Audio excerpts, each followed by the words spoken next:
A woman's body lay in a blood-soaked bedroom. The sheets showed signs of a struggle, and her clothes were stained with clear semen and urine. A huge 2-meter-tall man, covered in blood, sat in the hallway and made no attempt to resist. His face was distorted by illness and fatigue. This family's story begins in the mid-1990s. The man, later accused of murder, grew up in an ordinary working-class family and experienced serious health problems from his youth. He was diagnosed with acromegaly in his teens. The disease quickly altered his facial features, enlarged his hands and feet, and gave him a characteristically rough appearance. By the age of 25, he appeared much older than his peers and attracted increased attention from others precisely because of his appearance. He met his future wife by chance. She was a few years younger than him and worked as a salesperson at a local supermarket. Attractive and outgoing, she had a circle of friends who enjoyed discussing news and gossip. Their relationship developed quickly,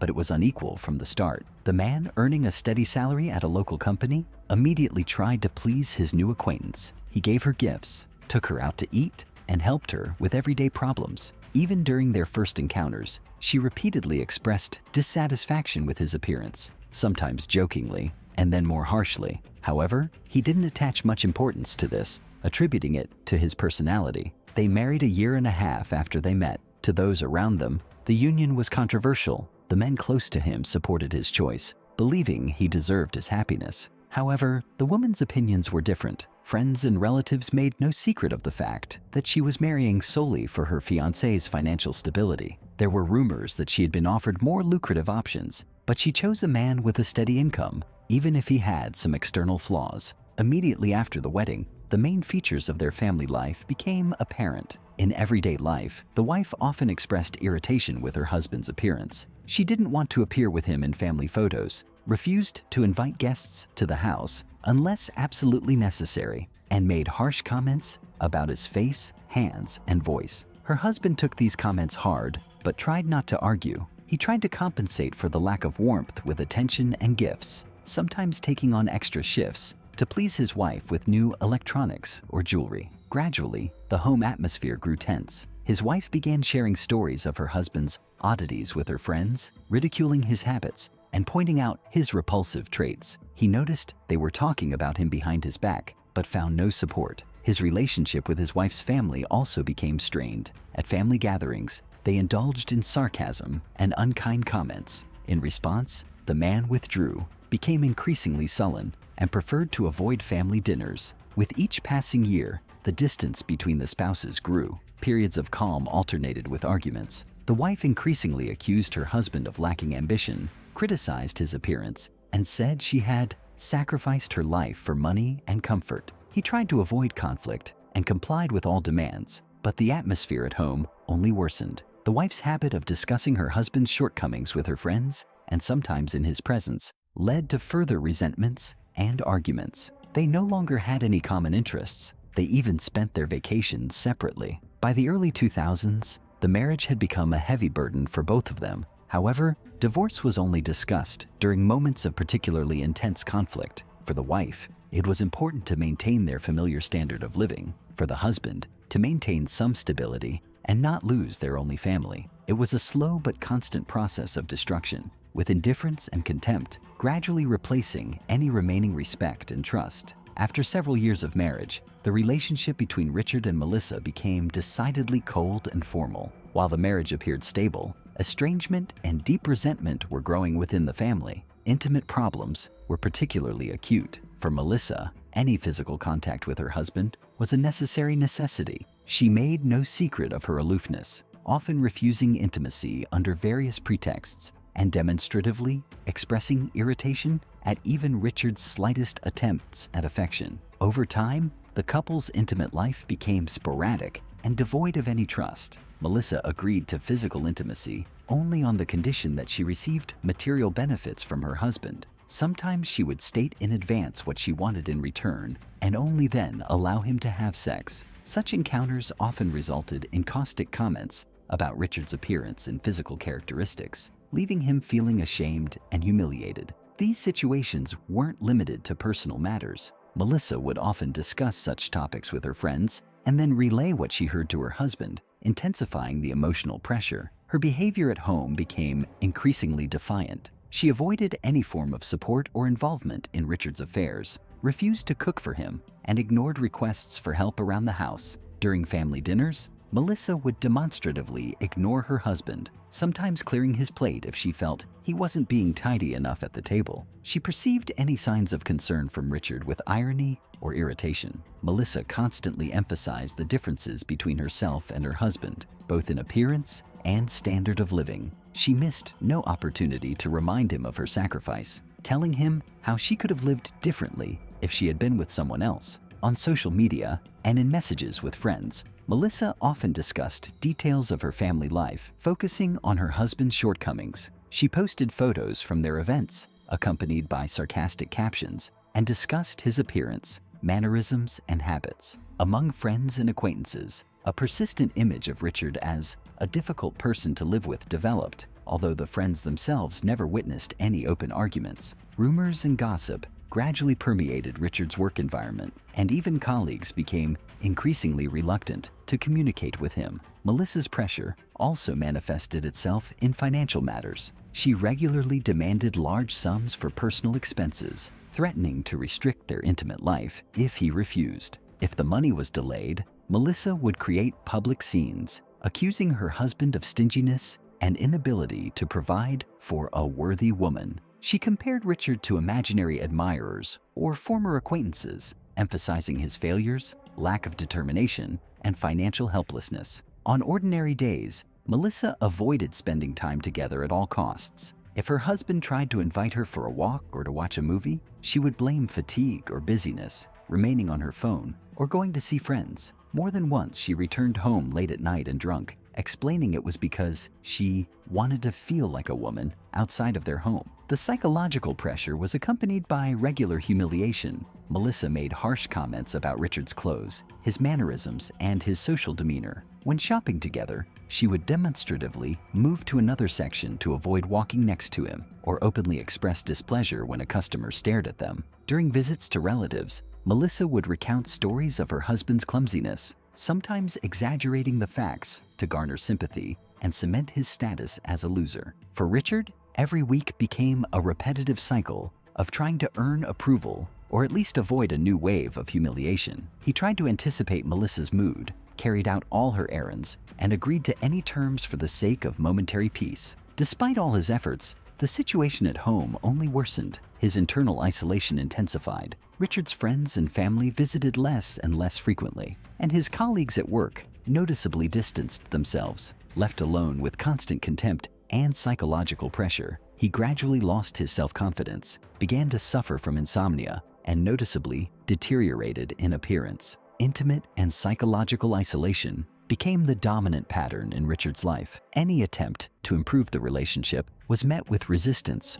or aggression from his wife. Ultimately, feelings of humiliation and helplessness became the defining features of his daily life. Over time, Melissa's behavior became openly aggressive and contemptuous, not only toward Richard, but also in their everyday lives. She instilled an atmosphere of constant criticism and control into their family life, leaving her husband no privacy. Melissa regularly changed Richard's daily routine, forcing him to adapt to her whims, waking him in the middle of the night for the slightest provocation, arranging cleaning at inconvenient times, and forcing him to perform pointless household chores. Attempts to avoid these routines led to further reproaches and accusations of laziness and uselessness. In public, Melissa never missed an opportunity to emphasize her superiority. At family gatherings or celebrations, she would pointedly ignore her husband, take a special seat at the table, and push him to the far end, ostensibly for the guests' convenience. She would tell friends and family stories of his clumsiness, citing instances where he had messed up something or failed to complete basic tasks. Over time, these stories became accepted as the norm, and those around him developed a persistent impression of Richard as a secondary, insignificant person, a constant butt of jokes. An atmosphere of total control reigned in the house. Melissa would check her husband's personal belongings, his phone and his wallet and purse without warning. She would confront him when she discovered small items she deemed hidden. Food in the refrigerator was divided into hers and his, and if Richard accidentally took the wrong item, there would be a scene. She instituted a system of petty restrictions, She limited the use of appliances, set mealtime rules, and set bedtimes and wake-up times. Every day was punctuated by petty nitpicking. He made the bed incorrectly, he misplaced the towel, he bought the wrong groceries. Melissa's financial control became even stricter. She tracked all of Richard's spending, demanded receipts after purchases, and managed the family budget herself, leaving her husband with minimal amounts for personal needs. When he tried to argue or asked for a little more, she accused him of irresponsibility and a penchant for spending. Richard was no longer allowed to make independent purchases or gifts for himself. Any deviation from the approved list would trigger a scandal and threats to confiscate his bank cards. Richard's social isolation intensified. At Melissa's instigation, he virtually ceased entertaining guests at the house, and she didn't invite him to social events. If she did have to go out with him, Melissa tried to keep their relationship under wraps. She introduced him simply as an acquaintance, showed no affection, and distanced herself in conversation. She sent photos of her husband to friends and relatives, often at poor angles, accompanying them with comments exaggerating his physical flaws. This created an image of Richard as a weak-willed and uninteresting person. Her husband's appearance became a constant source of criticism. Melissa monitored his wardrobe, discarding items she deemed outdated or ridiculous, pushing her own clothing choices on him, and if he strayed beyond the suggested options, chiding him for embarrassing himself in front of people. Even his personal hygiene was under her control. She monitored how Richard washed, how he trimmed his nails, what deodorant he used, and always found reasons to complain. The psychological pressure became increasingly sophisticated. Melissa often manipulated his feelings of guilt. She reminded her husband of her sacrifices for this marriage, claiming she had lost her youth and prospects because of him. She convinced Richard that no one but her would agree to be with him, and he should be grateful even for such treatment.